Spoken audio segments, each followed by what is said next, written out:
I recently went on vacation to Disney World with my family.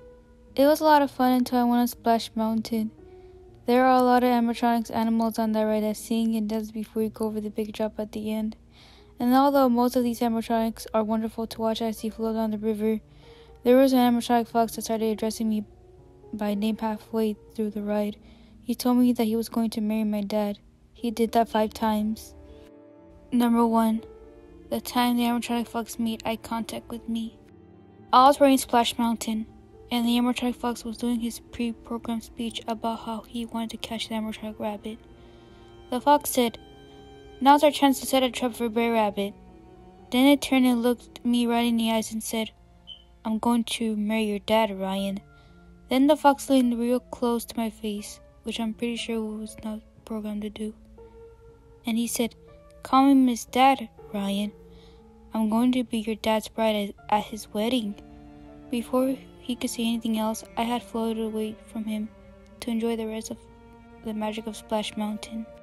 Number 2. The time the animatronic fox kept talking about how long the wedding would take when he married my dad. The big drop at the end of Splash Mountain was so fun that I decided to get back in line and ride it again. I was having a blast listening to all the robotic animals sing and move around until the animatronic fox once again turned to me as I floated past. It started to say, "You sure did make yourself out of a fool yourself, Bear." But about halfway through the line, he trailed off, turned around and said, "Welcome back, Ryan. I'm going to marry your religious dad, and the wait's going to take forever. Everyone's going to talk so slow. Your dad and I are going to kiss 100 times. Your dad's going to get down on his knees and thank Christ for making his wedding to the robot fox take so long." I tried to tell the robotic fox that I didn't want that to happen, but I had already floated away from him. Number 4. The time the fox voice came out of the animatronic goose. I just couldn't stay away from the incredible drop at the end of Splash Mountain, so I got right back in line. There is an animatronic goose on Splash Mountain who mostly sings and babbles about being careful on the rivers. One time, when I was floating past the goose, it stopped singing, swiveled on its metal hinges to face me, and it said to me in the fox voice, "Ryan, it's me. It's the fox. I'm going to marry the ever-loving shit out of your religious dad. Listen to me, Ryan. Our wedding will not have any refreshments.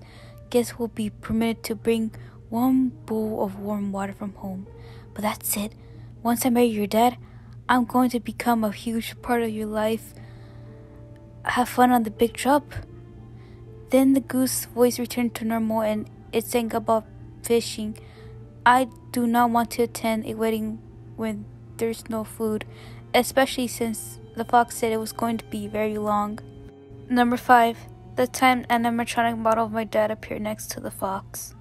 I had promised myself I would never ride Splash Mountain again, but on the last day of vacation, the siren song of the big fun drop lured me right back into the den of the clockwork fox and his wet carnival of torment. When I got to the animatronic fox, he was standing next to an animatronic model of my father, which sparked and sputtered as he moved back and forth in repetition moment. My logboat stopped right at the scene, which it hadn't done any of the other times before, and the animatronic fox started saying things like, "Hello, Ryan. Your dad and I are going to be each other's wives, and you'll have to watch me marry your dad through the window of the church because you're not allowed inside, Ryan." Then the animatronic model of my dad said, "I love marrying the fox more than I love having a son." And then it burst into flames. As the ride finally lurched forward on the river and I floated away from this horrific scene, the fox called after me, "I'll see you and your real dad at the wedding, Ryan." I tried to call back, "Please don't do this," but my voice drowned out by the sound of the robot porcupine singing about the dangers of being foolhardy.